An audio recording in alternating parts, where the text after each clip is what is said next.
Translation ആ അർത്ഥമാണ് വരുന്നത്. തർജിമ ചെയ്യുക, അനുവാദ് കർണ.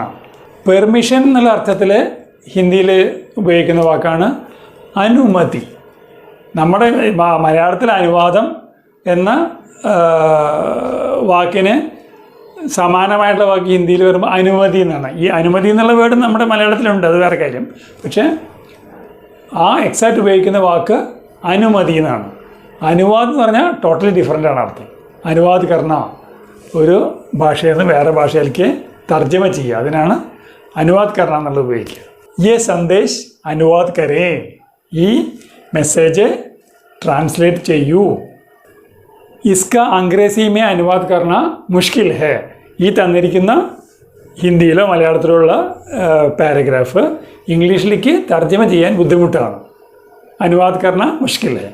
മനസ്സിലായി?